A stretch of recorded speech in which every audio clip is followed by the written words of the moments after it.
بہتر ہے کہ تم گھر چلی جاؤ اور اگر کسی اسکول میں پڑھانا چاہتی ہو تو وہاں چلی جاؤ۔ بوڑھے کی بات پر مجھے پڑھانا چاہتی ہو تو وہاں چلی جاؤ۔ بوڑھے کی بات پر مجھے بہت غصہ بھی آیا اور رونا بھی۔ میرا دل چاہا کہ میں اس وقت زمین پھٹے اور اس میں سما جاؤں۔ کافی جگہوں پر ذلیل و خوار ہونے کے بعد میں بہت تھک چکی تھی، ٹوٹ چکی تھی۔ ایک ہی دن میں دنیا گھوم کر میری آنکھیں کھل گئی تھیں اور میں جان گئی تھی کہ میری اوقات کچھ بھی نہیں ہے۔ اور پھر مغرب ہونے لگی۔ اب لوگوں کی نظریں اور بھی مجھ پر جمنے لگی تھیں۔ میں نے ایک انوکھا فیصلہ کیا کہ کیوں نہ میں اپنی جان ہی دے دوں، کیونکہ اگر میکے جاؤں گی تو وہاں بھی مجھ پر زندگی حرام کر دی جائے گی، سڑک پر تو میں رہ نہیں سکتی۔ تبھی میں نے ایک میڈیکل اسٹور کا رخ کر لیا۔ میں زہر کھا کر مر جانا چاہتی تھی۔ میڈیکل اسٹور پر پہنچ کر میں نے اپنے پلو میں بندھے واحد 2000 روپے باہر نکالے اور کاؤنٹر پر رکھتے ہوئے اس لڑکے سے کہا، مجھے زہر کی پڑیا دے دو۔ جی، مجھے زہر کی پڑیا دے دو۔ میں نے دوبارہ کہا، یا دے دو۔ آپ کو زہر کیوں چاہیے؟ مجھے جس کے لیے بھی چاہیے آپ مجھے زہر دے دو۔ 2000 روپے میں کوئی تو زہر مل جائے گا۔ محترمہ، بات یہ نہیں ہے، زہر تو 180 روپے کا بھی مل جاتا ہے، مگر ہمیں بلا وجہ زہر کسی کو بھی دینے کی اجازت نہیں ہے۔ آپ کو اگر کسی خاص مقصد کے لیے چاہیے تو مجھے بتائیے۔ مجھے اپنے آپ کو مارنا ہے، میں جان دینا چاہتی ہوں۔ میں نے کہا، اس کے لیے تو ہم بالکل بھی زہر نہیں دے سکتے۔ آپ کو کیا مسئلہ ہے؟ میرے پیسے، میری زندگی، آپ مجھے زہر دے دیں۔ نہیں محترمہ، مجھے معاف کر دیجئے، میں آپ کو زہر نہیں دے سکتا، لیکن ہاں آپ کی مدد ضرور کر سکتا ہوں۔ اس نے یہ کہہ کر اشارہ کیا کہ اس کمرے میں چلی جاؤ۔ میں جو مجبور ہو چکی تھی، مجھے لگا تھا یہ شخص بھی میرے ساتھ جھوٹ بول کر میری تنہائی کا اور مجبوری کا فائدہ اٹھانا چاہتا ہے، مگر میں نے دیکھا وہ کمرہ شیشے کے دروازے کے ساتھ تھا تو میں اس میں چلی گئی۔ باہر والے لڑکے نے اندر کمرے میں اشارہ کیا تو اس آدمی نے مجھے سامنے بیٹھنے کا کہا۔ جی بتائیے، کیا بات ہے؟ کوئی دوا چاہیے آپ کو؟ جی نہیں، دوا نہیں چاہیے۔ پھر آپ یہاں کیوں آئی ہیں؟ اس آدمی نے حیرت سے پوچھا تو اتنے میں باہر والا لڑکا کمرے کے اندر داخل ہوا۔ اس نے آ کر مختصراً میری کہانی اس آدمی کو کہہ دی۔ وہ آدمی اب سنجیدہ ہو چکا تھا، مجھ سے میری تعلیم پوچھنے لگا۔ میں نے کہا کہ میں صرف 10ویں پاس ہوں، مجھے اور کوئی کام نہیں آتا، نہ ہی زیادہ پڑھنے لکھنے کا پتہ ہے۔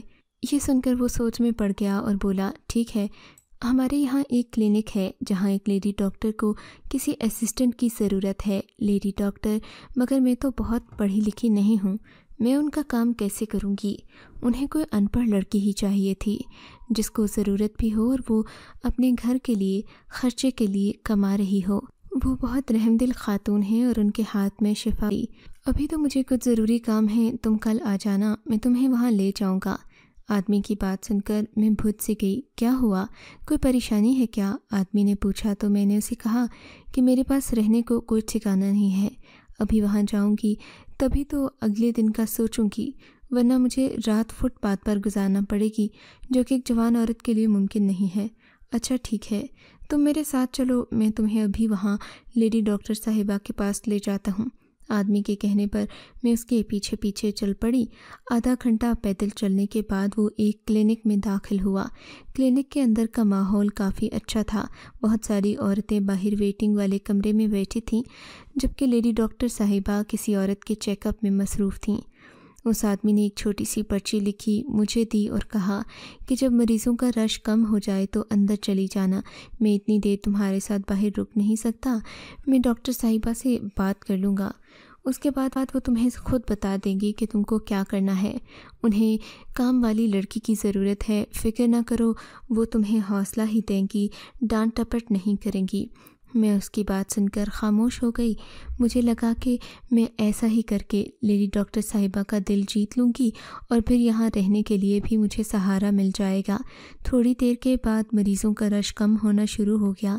میں لیڈی ڈاکٹر صاحبہ کے کمرے کے اندر داخل ہوئی تو ان کے چہرے پر شفقت ہی شفقت پھیلی تھی۔ وہ بہت مہربان خاتون لگ رہی تھیں۔ انہوں نے مجھے کرسی پر بیٹھنے کا اشارہ کیا۔ جی بتائیے، آپ کو کیا تکلیف ہے؟ انہوں نے بڑے پیشہ ورانہ انداز میں پوچھا تو میں نے وہ پرچی آگے کر دی۔ پرچی پڑھتے ہی ان کا چہرہ کھل گیا اور آنکھوں میں چمک آ گئی۔ اچھا، تو تم ہو جس کے لیے مجھ سے شبیر نے بات کی تھی۔ جی میں آپ کے ہاں نوکری کرنا چاہتی ہوں، میں نے دھیرے سے کہا۔ ٹھیک ہے، مجھے تو ایک کام والی لڑکی کی ضرورت تھی، مگر میرا کام کرنے کے لیے کچھ شرائط ہیں۔ جی مجھے آپ کی ہر شرط منظور ہے، میں گھر سے بالکل بے گھر ہوں، گھر نہیں جا سکتی، بس مجھے آپ کے ساتھ رہنے کے لیے بھی جگہ چاہیے ہوگی، باقی مجھے تنخواہ کی بھی پرواہ نہیں۔ میری بات پر وہ ہنس پڑی۔ نہیں، ایسی کوئی بات نہیں، میں تمہیں رہائش بھی دوں گی اور تنخواہ بھی، مگر میرا کام کرنے کی کچھ شرطیں ہیں جو کہ تمہیں منظور کرنا پڑیں گی۔ جی ضرور، میں نے سعادت مندی سے کہا۔ تمہیں میرے کسی کام میں دخل اندازی کرنے کی اجازت نہیں ہوگی۔ تمہارا کام یہ ہے کہ یہاں پر جو بھی عورتیں آئیں گی تم ان سے ان کے بارے میں معلومات لو کہ مثلاً ان کے گھر کے حالات کیسے ہیں، وہ کتنے پیسے ہمیں علاج کے لیے دے سکتی ہیں، اور باقی کا کام میں تمہیں سمجھا دوں گی۔ اس کے لیے تمہیں فکر کرنے کی ضرورت نہیں کہ تم کام کیسے کرو گی۔ مجھے ایک ان پڑھ لڑکی ہی اس وجہ سے میں نے تمہیں یہاں رکھا ہے تاکہ تم میری مدد کر سکو اور اپنا روزی روٹی کا بھی بندوبست کر سکو۔ ان کی بات سن کر میں حیران تھی کہ ایک لیڈی ڈاکٹر کو ان پڑھ اسسٹنٹ کی کیا ضرورت تھی۔ خیر میں خاموش رہی کیونکہ مجھے تو نوکری چاہیے تھی۔ ہاں مگر میری یہ عادت تھی کہ مجھے ہر چیز کے بارے میں تفصیل جاننے کا شوق ہوتا تھا۔ انہوں نے مجھے اگلے ہی دن سے کام پر آنے کا کہہ دیا تھا۔ مجھے لگا جیسے اس کلینک میں صرف عورتیں ہی آتی ہیں۔ تب مجھے ڈاکٹر صاحبہ نے بتایا کہ میں 5 عورتوں کا علاج کرتی ہوں، ان کو بچے کے لیے بہت ساری ایسی دوائیں دیتی ہوں کہ بعض اوقات تو ان کے ہاں بیٹا بھی پیدا ہو جاتا ہے۔ یہ بات سن کر میں کافی حیران تھی کیونکہ میں نے سن رکھا تھا کہ صرف اللہ تعالیٰ ہی اس بات پر اختیار رکھتے ہیں اور کوئی بھی دوسرا شخص یا ڈاکٹر کسی کے ہاں بیٹے یا بیٹی کی پیدائش کو فیصلہ کن موڑ نہیں دے سکتا۔ لیکن میں ان کی ہر بات مانتی اور انہوں نے مجھے رکھا بھی تو اسی لیے تھا تاکہ میں کوئی سوال جواب نہ کروں، سو میں خاموشی سے وہ کام کرتی گئی۔ اگلے دن بہت ساری عورتیں ویٹنگ والے کمرے میں موجود تھیں۔ میں ان سب سے پہلے مختصر بات خود کرنا چاہتی تھی تاکہ مجھے اندازہ ہو یہاں آنے والی عورتوں کے مسئلے کیا ہیں۔ دراصل ڈاکٹرنی صاحبہ نے مجھے پہننے کے لیے ایک سفید کوٹ بھی دے دیا تھا جس کی وجہ سے یہ لوگ مجھے پڑھا لکھا سمجھنے لگے۔ بہرحال میں نے عورتوں سے انٹرویو شروع کیے۔ مجھے پتہ چلا کہ کافی ساری تو صحت کی کمزوری کی وجہ سے یہاں آئی ہیں۔ خیر لیڈی ڈاکٹر صاحبہ کے کہنے پر میں نے ان سے ایک ایک کر کے مسائل پوچھ لیے اور ایک چھوٹی سی پرچی پر سب کچھ نوٹ کر لیا، پھر اندر جا کر لیڈی ڈاکٹر صاحبہ کو دے دیا۔ اب میرا یہی معمول تھا اور بدلے میں مجھے رہائش اور کھانا پینا مل چکا تھا۔ مجھے اکثر ہی تجسس ہوتا کہ آخر لیڈی ڈاکٹر صاحبہ عورتوں کا کیا علاج کرتی ہیں کہ وہ جوک در جوک ان کے کلینک پر آتی ہیں۔ ایک دن میں نے ایک عورت سے پوچھا جو کہ تقریباً آج تیسری بار آئی تھی۔ آج وہ بہت خوش لگ رہی تھی۔ کلینک سے جانے سے پہلے میں نے اسے روک کر پوچھا، آپ بہت خوش ہیں، اللہ آپ کو ساری خوشیاں مبارک کرے۔ جی آپ کی بہت مہربانی، ڈاکٹر صاحبہ کی وجہ سے ہی تو یہ سب ہوا ہے، میرا بس چلے تو میں انہیں پھولوں کی ٹوکریاں لا کر دوں۔ وہ عورت فرتے جذبات میں بول رہی تھی۔ ایسا بھی کیا کر دیا لیڈی ڈاکٹر صاحبہ نے؟ میں نے مسکرا کر پوچھا، جو کیا ہے انہوں نے کیا ہے، ورنہ تو میں بانجھ تھی، مگر انہوں نے مجھے 30 منٹ میں اولاد کی خوشی دے دی۔ میں حیرت سے اس عورت کا چہرہ دیکھنے لگی۔ 30 منٹ میں اولاد کی خوشی دے دی، یہ کیسے ممکن ہے؟ ارے آپ تو خود ان کی نوکری کرتی ہیں، آپ کو تو پتہ ہوگا کہ وہ یہ سب کیسے کرتی ہیں، اور اسی کام کے تو وہ لاکھوں کروڑوں روپے کما رہی ہیں، ورنہ تو ہم جیسا انسان پوری زندگی لگا کر بھی اتنے پیسے نہیں کما سکتا۔ اس عورت نے حسرت سے کہا، بات تو آپ کی ٹھیک ہے، لیکن آپ کا آپریشن ہوا ہے یا پھر کیا ہوا جس سے آپ امید سے ہو گئیں؟ ہاں یہ تو مجھے نہیں پتہ، نہ ہی ڈاکٹرنی صاحبہ نے مجھے بتایا ہے، بس انہوں نے کہا تھا کہ تمہاری اولاد ہوگی تو میری رپورٹ واقعی میں مثبت آ گئی ہے اور اسی وجہ سے میں بہت خوش ہوں، ان کا شکریہ ادا کرنے آئی تھی۔ عورت اپنی بات ختم کر کے چلی گئی، مگر میرے ذہن میں ایک نیا سوال تھا کہ آخر ڈاکٹر صاحبہ کیا کرتی ہیں؟ اب تو میں ان کے گھر شام کے وقت بھی رہتی تھی، سوچا شام کو پوچھ لوں گی۔